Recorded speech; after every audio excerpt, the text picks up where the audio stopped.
Ladies and gentlemen, this is Gamertag Radio. All right, everyone. So we're going to continue with Gamertag Radio's 20th anniversary. And man, I've never had this person on our show right now, Adam Boys. But Adam, and we know each other for a long time. Long time, Danny. we see each other at events and everything. And thank you for coming on the show, man. Thanks for having me. I wanted to wait 20 years, Danny. I wanted to wait 20 years for the invite. And then wait another 20 years. I've been waiting in your garage, just waiting to pounce. It's all good. So I know you've been in the industry for a very long time. You just launched a new company. Tell us a little bit about that. Man. Yeah, Vivrato. I've been in video games for 29 years. It's been an amazing journey. Started in quality assurance as a game tester at EA back in 96. And then worked my way through production, through business development, worked at companies like EA, and then I went on to work at Midway and Capcom, and then at PlayStation. Worked there for many years, launched on the PS4, and I was the guy that did a little video that went viral. Oh, we're going to talk about that. About that. All right, cool, man. Yeah. And then Iron Galaxy for the last 8 years with Dave Lang and Chelsea Blasco. Chelsea and I were co-CEOs, and that's a big game development studio that does a lot of co-development. And through that journey, I love that team so much. It was fantastic to build that team up and expand it in Nashville. Making games is hard. And what I realized through my journey there is I started talking to people about the biggest challenges that the industry is facing. We've gone through a lot of changes in the last 4 to 5 years in the gaming industry. So I started asking people a very simple question, which was, what is the number one biggest challenge in the games industry? And Danny, the first 10 people I asked gave me 10 totally different answers. And I was like, that's kind of weird. Then I asked 20 more people, and luckily I started keeping a list on my phone. I asked 20 more people, I got 18 new answers plus the other 10 I had. And the more and more people I asked, the more different answers I got. So I kind of was like sitting there thinking to myself, why is everyone giving different answers to the same question, which is, what is the biggest problem? And everyone was very very particular about what their answer was, that they thought that was it. So then I was like, well, okay, obviously our industry is in a hard spot if all these different sort of issues are getting raised. So what are we doing as an industry to sort of get through it? And that's why I started hearing that people were leaning on, consultants from New York and Boston and all these outsiders coming in to give our companies advice. And I was like, okay, well, that doesn't make much sense because they don't understand. It's like, you as a dad know exactly that when other parents give you advice on being a parent that aren't parents themselves, they're like, hold my beer. And I feel like a lot with consulting or giving feedback, if you haven't shipped a game, if you haven't published a product, if you haven't launched a platform, it's very difficult as an outsider to give any advice. So that was the impetus of like, okay, if we can build a more Imagineering-centric sort of methodology to consulting to give advice to big companies, publishers, developers, platforms, private equity, venture capital, to help them understand the industry more with a bunch of people that understand how to operate and ship products and make games, then hopefully we can bring more health and wellness to the games industry. Because I think that's what we're missing right now. We have all this advice of people trying to extract capital from the games industry, but in reality, we also need to think about the people, the spiritual sort of underlying of the games industry and the health and wellness and longevity and stability to ensure that we're going on a good path as an industry and we're going to be around for the next 50 years. Because, man, I've been a gamer since I've been a wee lad, and I don't want this industry to break or to face these challenges. And let me ask you this, Adam, because and it relates to this. There's been a lot of changes now the past couple of years. Xbox is changing their strategy, and other companies are trying to do new things, making more games on mobile, or now they're releasing stuff like PlayStation now releasing games on PC also. The industry has been changing compared to like the early days when you started in this industry. Like, what do you think is the challenge right now is it like companies are still trying to figure out what might be like the next big thing, or is it more of like let's figure this thing out altogether, man? Because it's been very complicated like the past couple of years with like the layoffs and everything like that too. Yeah, I think the best way, Danny, to explain it is when let's think about like the Atari days and Coleco. Let's go on the Wayback Machine. And when you're making games, like sort of games probably fell in like 10 different categories. And then as consoles got more complicated and we got to SNES and beyond that to maybe like PS1, there almost became like 100 different styles of games you could build. You could build a racing game, an RPG. There's a lot of different options. And that was true through like PS1, PS2, PS3, Xbox 360. I think we hit this interesting point around the PS4 era and the Xbox One era where there almost became infinite choices, right? What business model do you have? Are you free to play? Are you subscription? Are you MTX? Are you this or you that? And so it went from having 10 choices back in the 80s to 100 choices in the 90s and early 2000s to now we had infinite choice. We basically hit the multiverse, and now there's infinite threads we can follow. And I think what I see a lot of times is people see a thread that's successful and they try to go back and replicate it, right? They take different ingredients to try to replicate. Oh, if that game was successful with these ingredients, let's just try to do the same things. And you can't really predict for how tastes are changing because now there's more sort of people playing games than ever before, but they're also in totally different places, right? They're different age groups. They're just different interests. They might be coming from Roblox or Minecraft. They might be coming from Candy Crush. They might be coming from Call of Duty or Destiny or Marvel Rivals, right? You never know where they're coming from. So the predictability of the industry, I think, is really different. How we make content is totally different now. The fact that we can plug into any international development team and work together, that's different. Costs have risen. So that's actually what I realized with all these answers that I got. The whole foundation under our feet has changed. So it's very difficult for anyone to look into a crystal ball and say, if we just do these 5 things, we're going to make a lot of money and make gamers happy. You almost have to try things. And that's why I give so much space to modern day companies that have to do a lot of pivots and trials and errors. You know, watching your guys' interview with Phil was really inspiring, and him talking about how they've evolved and changed their tactic. Back when I was at PlayStation, it was very different. We were very standoffish with each other. You know, it was the console wars. I was a lieutenant in the wars, so I know very well what that looks like. But I think the reality is now it's just about getting great content to as many people as possible and trying to create like a very vibrant garden of opportunity and success for developers, right? Yeah, I'm glad that you brought that up about Phil and their strategy. I love it.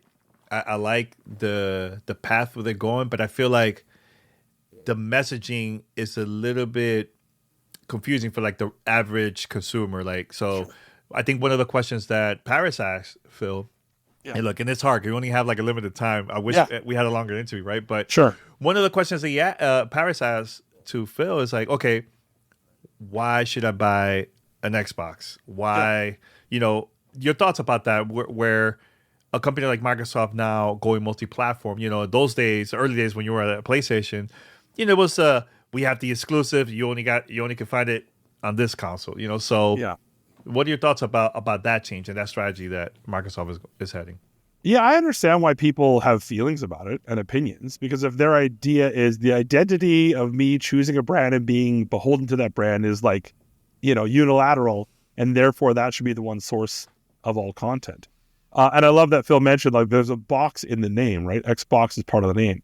But I do think if we think about it sort of the analogy of like they were Blockbuster that became Netflix. And what I mean by that is when they began, it was about the physical unit being the sort of entertainment experience in the living room.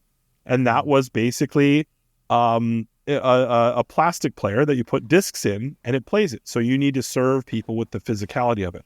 Retail and partnerships are important, right? You and I both waited in many lines at many early morning openings to rush in there and sprint against everyone else. I usually lost the race, by the way. But, to get that console as fast as we possibly could.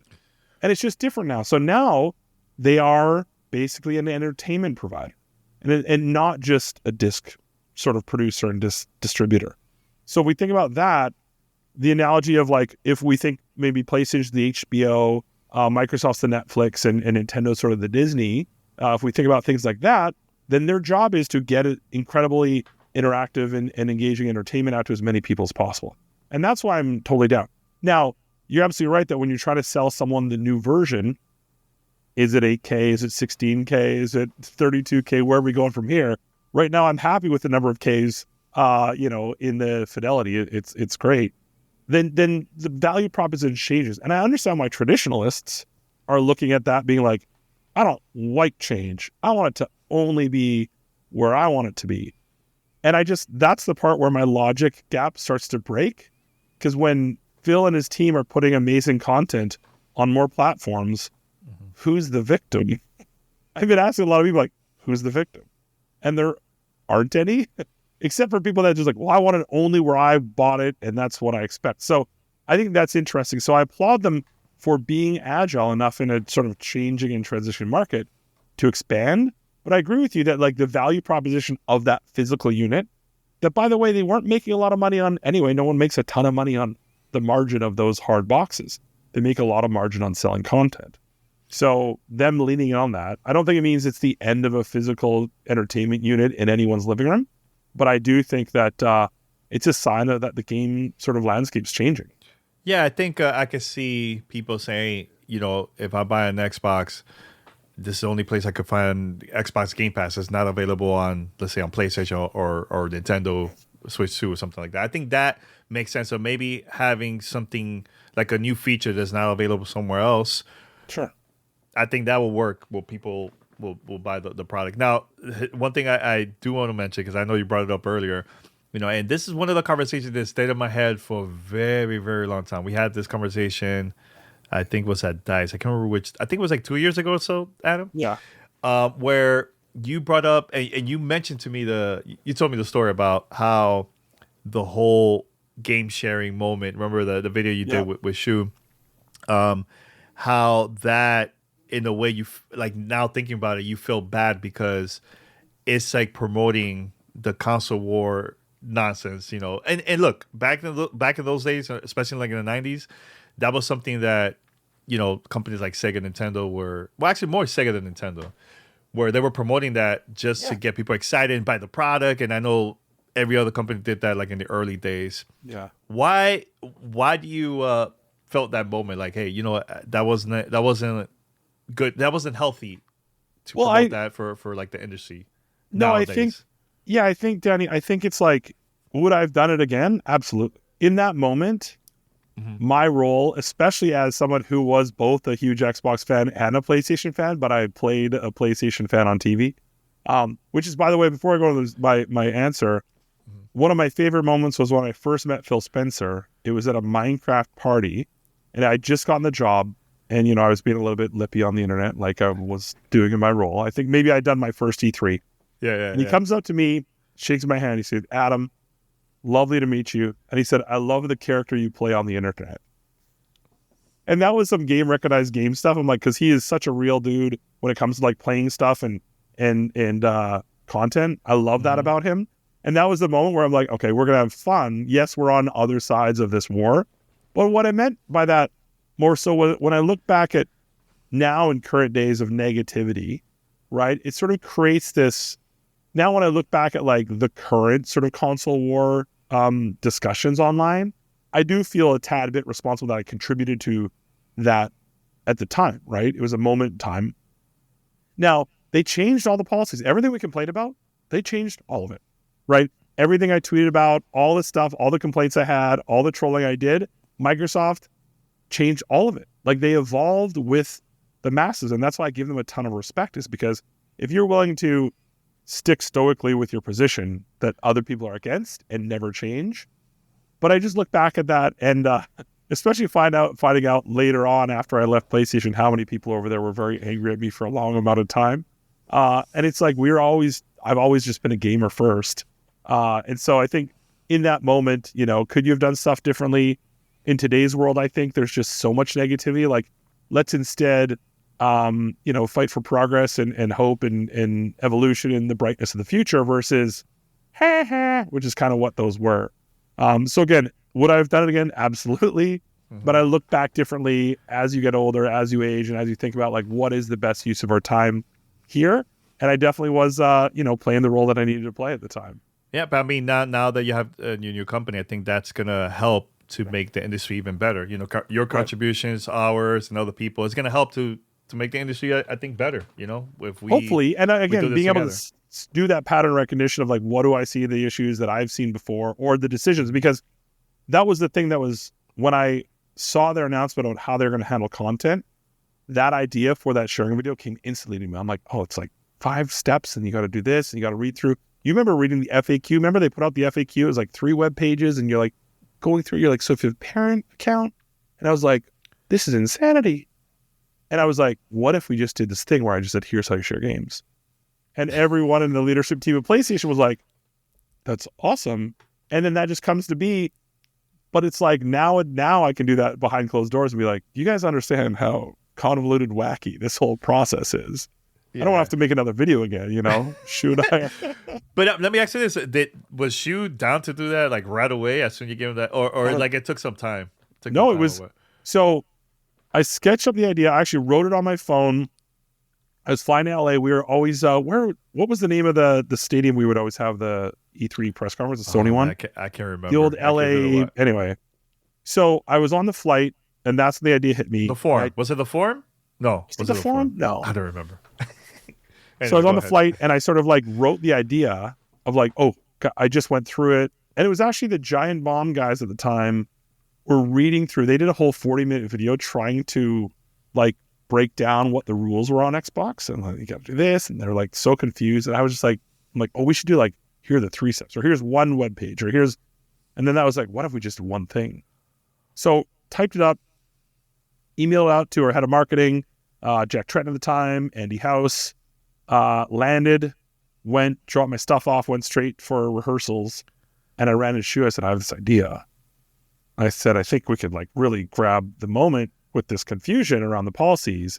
And I told him the idea, and she goes, I love it. I'll do the commercial, or I'll do the video. I said, awesome. I said, we got to find who else will do it. Maybe Jack will do it with you. And he's like, no, your idea, you do it with me. I'm like, I'm new. No one knows me. I don't even think I had done. I don't even think I had done. Had I even done E3 yet?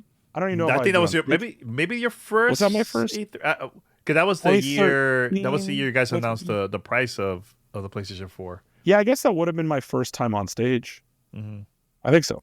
Yeah, because I remember leaving. I remember leaving the venue, and you guys were like high five and talking and celebrating. I remember that. After we allegedly changed the price 2 minutes before, like I love. What I love, Danny, that's what I was going to ask you. Rumors, just the ridiculousness.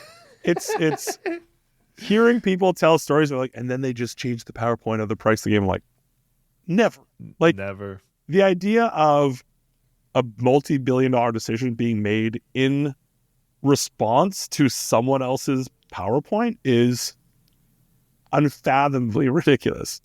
But it's a fun story to tell. Like, and then I heard they just went in the PowerPoint, edited the slide. Like, never happened. No. So Shu loved it, and he's like, "You got to be in it." I'm like, "I'm not an actor. I'm not. This face is from radio, okay? For Gamertag Radio." There you go. And so then we went to Andy House at the time, and we pitched him the idea. And Andy's like, "Oh my god, I love it." He goes, "We should film it here and put it in the press conference." Like put it actually in the press conference. And then we went to Jack Trenton. He said, I love the idea. Get it out of my fucking press conference. He's like, that is not a press conference message. That is like a behind the scenes message. And I love that because it was. Most people, by the way, and I've had multiple people tell me to my face that they were in the stadium when they saw that video on the big screen. I'm like, it's never played on the big screen. Yeah. I was there. Was not on the big screen. But we tweeted out, dude, it's a Mandela effect. People swear they saw it. We never played on the big screen. We did. No, you did. I said it down. We never did. Danny, really? I swear to you. Now, Jack was doing a speech, price, and then he did the sharing. He talked about the sharing policy, but our video never played at E3. I'm trying to remember if I saw that. Dude, no. You're not. There's so many people out there that think that's how it worked.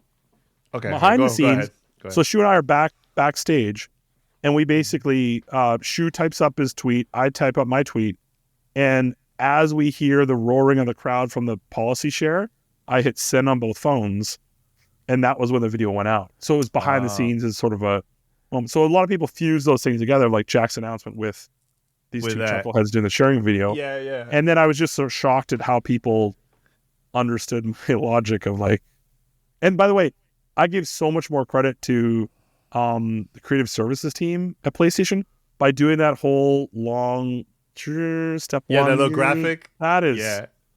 That was beautiful. That was great. Then we filmed like 7 takes of like, I remember that was easy and saying a bunch of different stuff. But that was how it came to be. Now, and I was going to ask you also about, things that's happening now at PlayStation, because it was very different when you guys were there, man. I feel like you guys were very open to meet the fans. doing a lot of things to interact with them. You guys had a lot of events. I remember during like E3. Yeah, PlayStation Experience was super fun. Stuff like that too. Yeah. We don't get to see that anymore with PlayStation, man. I don't know if it's something where budget or what. Like, I'm honestly, I do miss that part of PlayStation. What are your thoughts about that? Like the changes where they're more kind of like Nintendo in a way. I mean, Nintendo still have like their stuff here and there once in a while, but it's not like the PlayStation experience, like stuff like that. So yeah, man, I just look back fondly on the time that we spent, because I feel like any big company gets to change and evolve and adapt over time, and every new leader that's running an organization gets to make their own decision about what's right for the business and what's right for the company.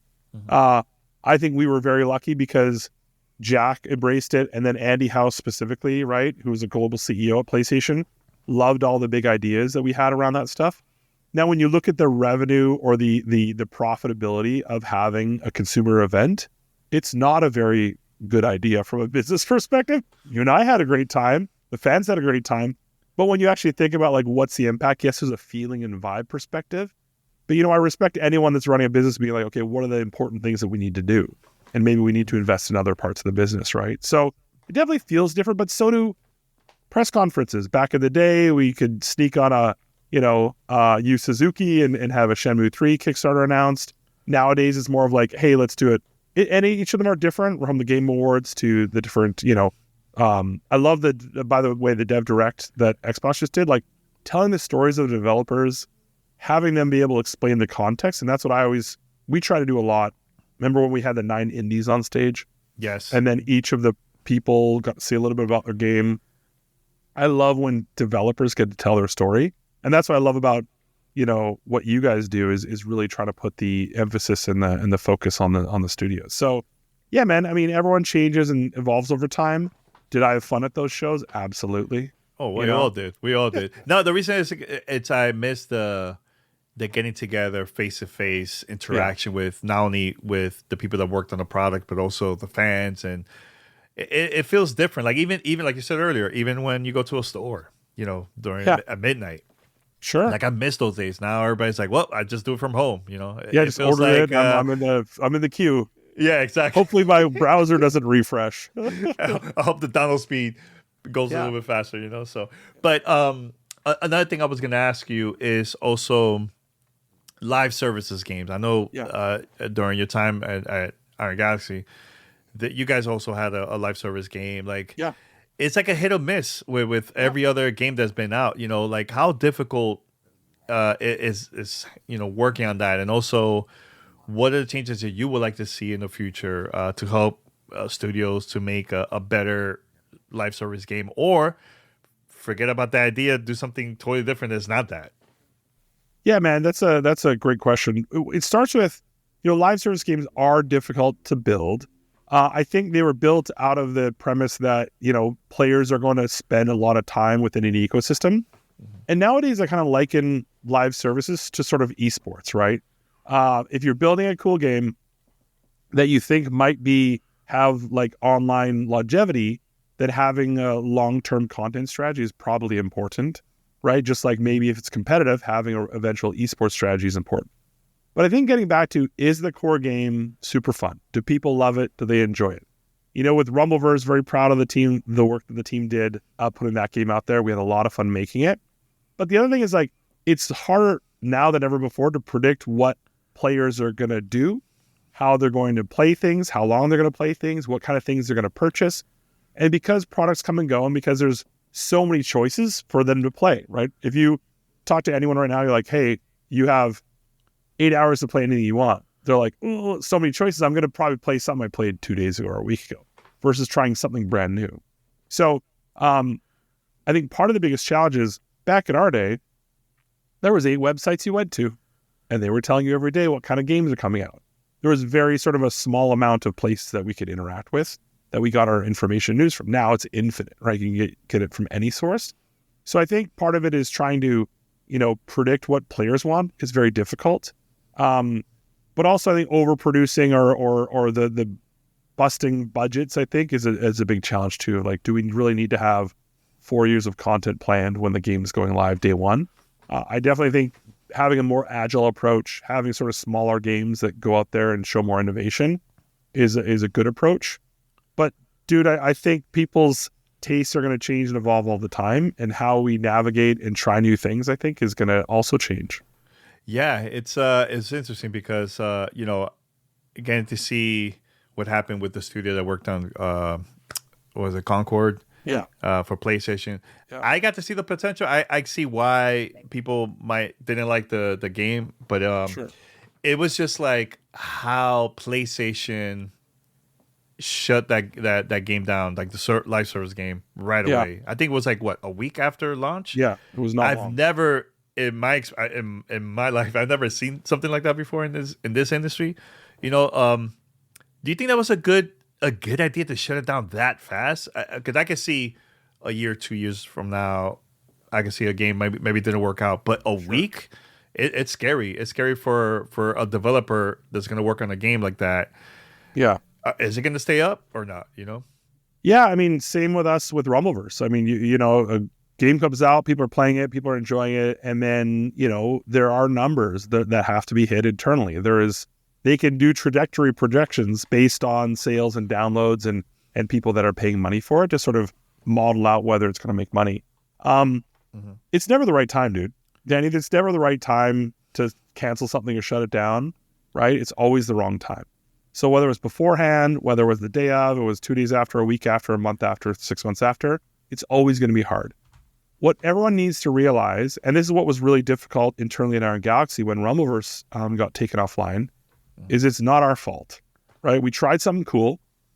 We put something new out in the marketplace, and the Concord team is very proud of the work that they did. Like, they all worked their butts off to build something that they believed in. And because the players didn't believe in it and market didn't believe in it, that's okay, right? Imagine going to a friend's house and your friend's parents whip up some awesome dinner that he loves or she loves, and then you're like, nah, it's not my thing. You're like, well, it's their thing. So sometimes we miss the mark as an industry. Sometimes we make bets that don't pay off. And I don't think we should all grab our torches and try to find who is the person, what are the people, how did it happen? I mean, these things are going to happen. It's sad to see that much investment and passion get flushed down the toilet. But in reality, if we stop pursuing big dreams and different things, and we only go after small things, I don't think that's the right approach. I also don't know if swinging big bets for $500 million is a big bet either. Yeah. I also don't believe you should read everything you read on the internet, or believe everything you read on the internet about the price of things, because there's a lot of sort of noise that goes around with how much things do and don't cost. But also for me as an insider, everyone's allowed to have their own opinion. They can have their own take on it. They can be angry. They can be frustrated. They can be disappointed. They can, especially with the background of us versus them with Xbox, PlayStation, everyone can have their opinions. I don't personally think that us spending another year talking about the Concord situation of like trying to unpack it. We weren't in the room. Like, a lot of people asked me when it first happened, what do you think happened? I was like, a series of unfortunate events. It's as simple as that. And so none of us could say it was that person and that person, or there was some people that were in there no, everyone had the best intentions.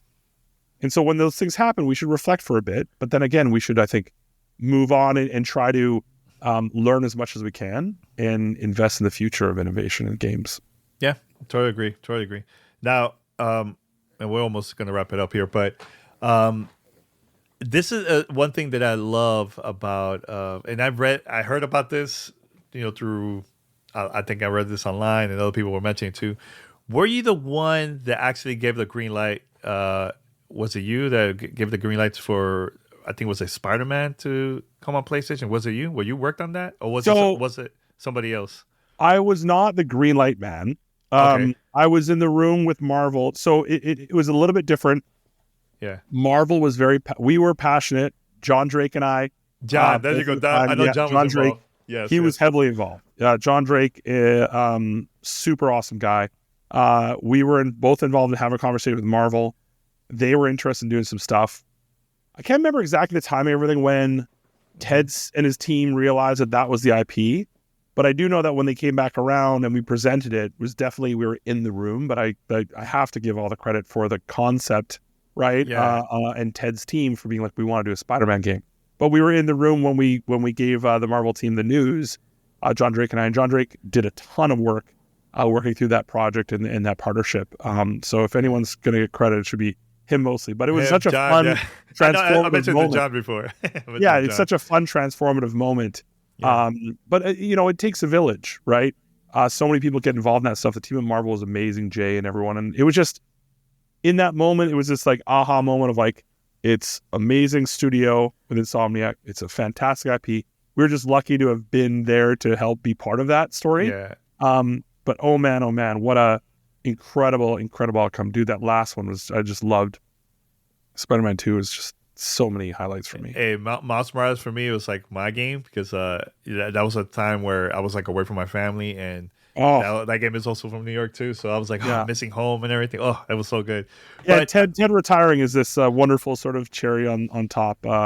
He's such an incredibly positive force in the industry, and he's really been an inspiration. He'll be sorely missed, but at the same time, he deserves all the time. Well, I'm going to talk to him. I know he's going to be at DICE, so I can't wait to. We never met before, so I would love to say hi to him and everything. He's just the kindest guy ever. Yeah. No, I was gonna mention that because of the Spider-Man thing, was there any projects that you worked throughout your whole history? They're like, man, I'm proud of that. I'm proud. I was one of those people that worked on that project. Besides the sharing video. Yeah, that was obviously. At Iron Galaxy, I definitely think one of my favorite moments was getting the Diablo 3 port for Switch, meeting with the Blizzard team. I'm a huge Blizzard stan from way back in the day. Like, I'm a Warcraft 1 and Warcraft 2 on Kali, where I was playing online back before, my BBS would connect online. So I've been my lifetime. I almost got a two-headed ogre tattoo when I was 18 from the Warcraft 2 instruction manual. So that was a big moment for me.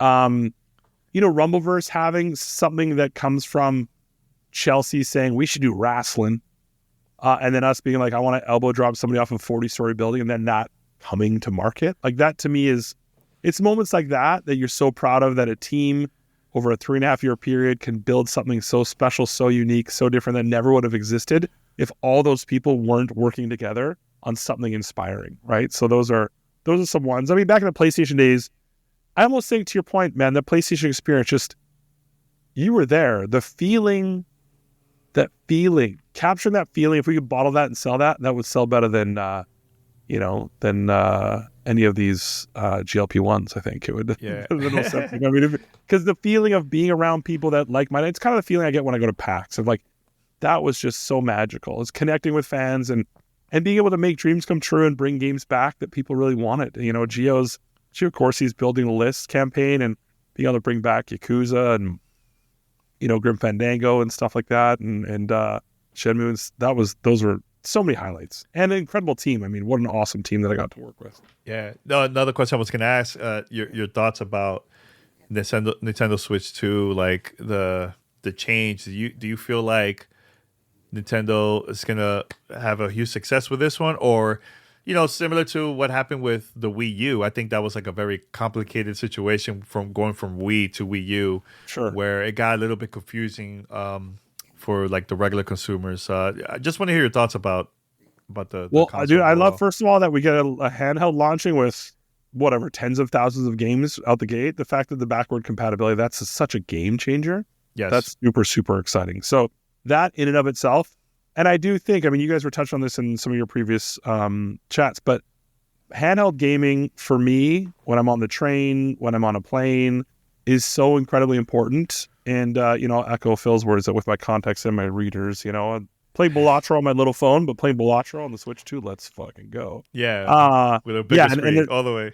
As more information comes out, I'm excited to hear more details about it, but I'm jazzed about it, man. Nintendo's just, they always crush it. They haven't even talked about their games yet, and they're going to be so good. So yeah, I'm excited. I'm excited. I'm excited too, man. Yeah, I'm hyped for it for sure. Yeah, man. Well, Adam, I just want to say, man, thank you so much for being on, and good luck with your new company.